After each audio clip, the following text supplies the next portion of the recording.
All right, this is going to be a little bit of an adventure. We're going to go to see the old Keebler Camp Phosphate Mine Processing Plant. Most of the historic phosphate mines, there's nothing left. They're just giant holes in the ground that have been retaken by nature. Most of the buildings were wooden. They were demolished. The wood scrapped out. This was built out of concrete, and it's a massive structure. That's about all I can tell you. It's one of those things you have to see it to believe it. It's still out in the woods. Only the locals know where it's at. Well, we'll just go see it. I can't tell you anymore. You just got to see it. Well, where we're at now, we're in the residential development of Citrus Springs. The folks that sold this development to the Mackle brothers was actually the same folks that own this phosphate mine that we're going to. It was the Camp brothers, the Camp family. The Camps, there were 7 brothers, I believe.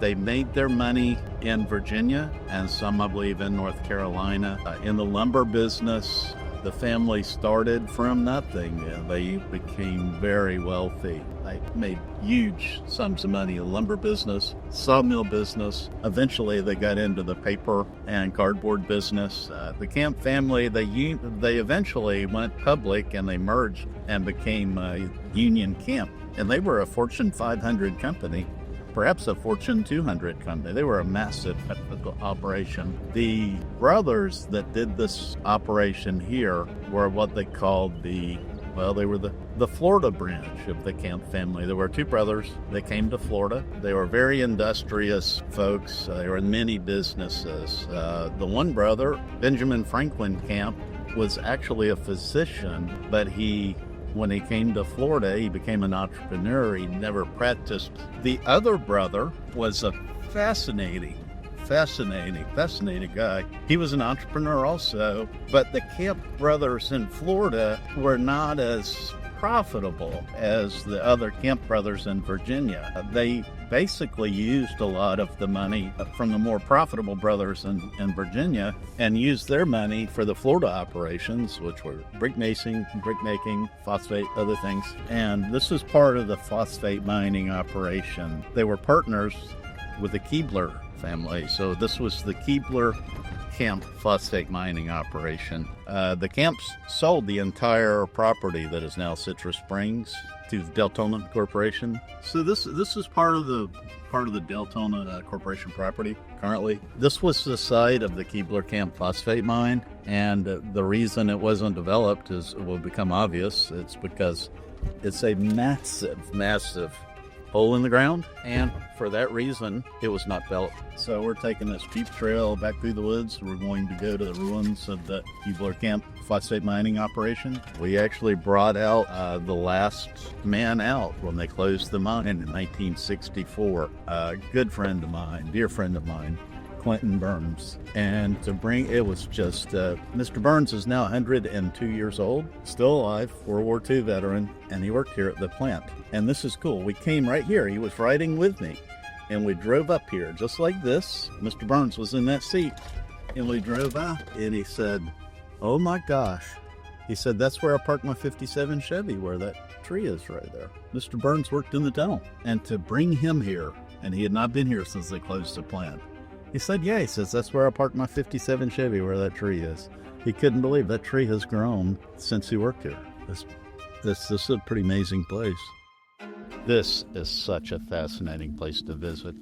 No matter how many times I come back, it's just, I see it differently every time. I've been here many times. I had heard about it for years from the locals told me about it, but I never appreciated how massive the ruins were till I came out here. Whenever I was able to bring Mr. Burns, he was in his 90s at that time when I brought him out here, and he walked around and explained to me how things worked. This bunker is actually where Mr. Burns worked. Now, let me try to explain how the phosphate mining industry worked. This was a processing plant for the Keebler Camp mine. Eventually, they mined out all of the available rock, but this massive processing plant was still here. The last phosphate mining, hard rock phosphate mining operation was actually in the city of Dunnellon, close to where the current Super Walmart is.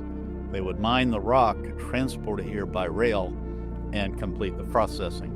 The rock came in by rail in basketball-sized pieces of rock. It's hard rock. It's literally hard rock phosphate. As we go further up, there was a massive grinder that ground the rock down into, say, baseball-sized pieces. It was then washed with a stream of water.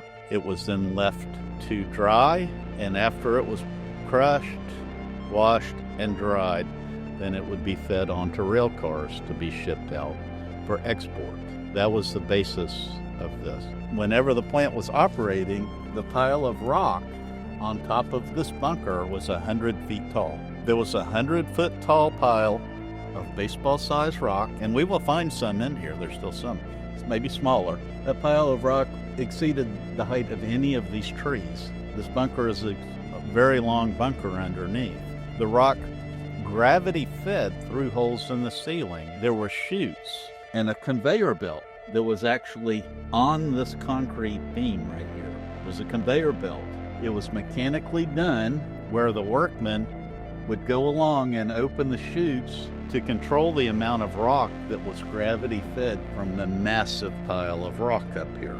This is where my friend Mr. Burns worked. He worked right here in the tunnel. Now above him at all times was this pile of rock, and there's probably I would say 20 of these chutes. These chutes are rotted away now over time. And this is an example of the rock that would come down. He would open the chute onto the conveyor belt, and to control the amount of rock that would go, it would go down to the end of here. So let's go through here. Now this is fascinating. This was tongue and groove pine. You can see the forms where the concrete was built. You can see the wood grain of the rough cut tongue and groove pine that was the forms that made this. Now see these right here? This is not graffiti. This is actually stuff that the workmen had made. There's still signs of where the workmen had made notes on the side of the walls.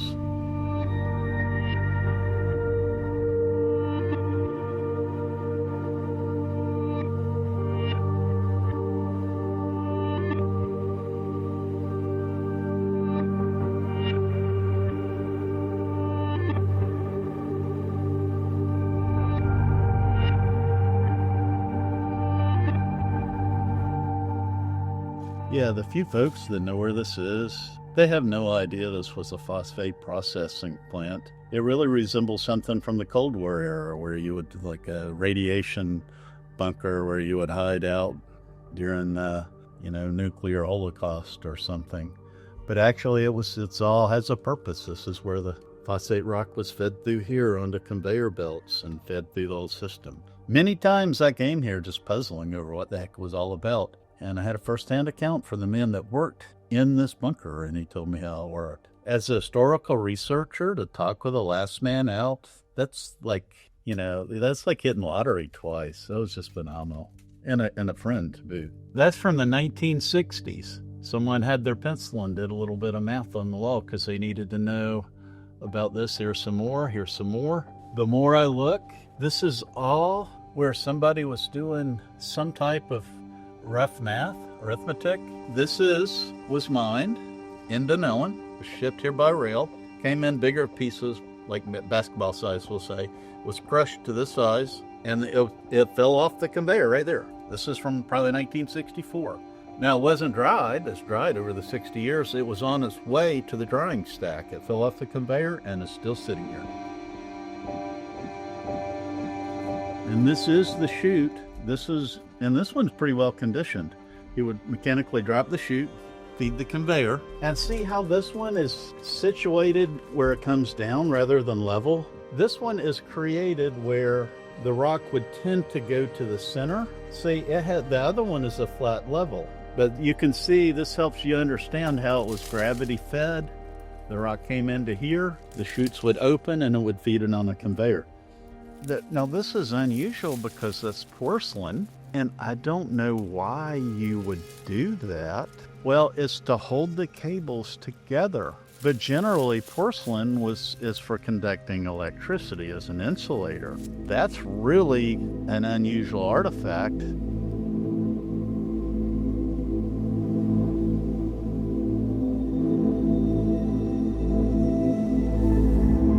Perhaps this was part of the washing process, and this might have been the residue that washed from the rock that rinsed down in here, and they were able to use this to evacuate the waste product from out from underneath. Okay, we're not absolutely certain about our theories on what's what here, but we do have the memory of Mr. Burns as best it was.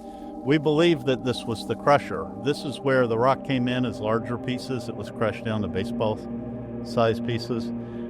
A rock crusher is, by definition, a massive piece of equipment. We believe the crusher was mounted on top of this, and then it would have been mounted high so that the rock could be gravity-fed over to this other area where it would be washed. The sludge would be evacuated out, and then it would be transported on to be rinsed again and then dried, and then ultimately shipped out. This is the hopper that fed the entirety of the plant. The rail cars came, they dumped the rock. Here is the hopper, and this right here is because the rock was coming in from the plant. It was still wet, it was still dirty.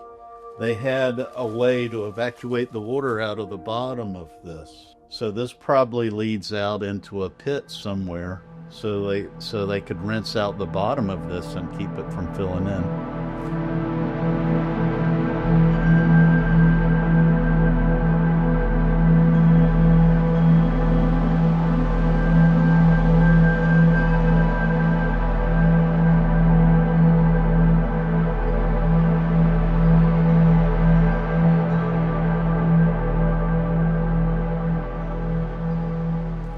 This is the actual phosphate rock that came in from the mine, and it's actually kind of instructive because it had to be ground down to the smaller size to be shipped out later.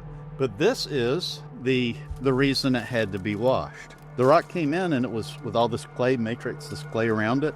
So all those massive pipes would wash all of this off to clean the rock up. Then once it was washed, it would be sent over to be further processed.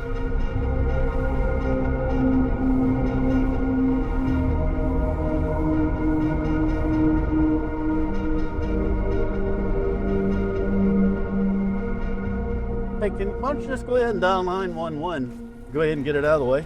Here we go.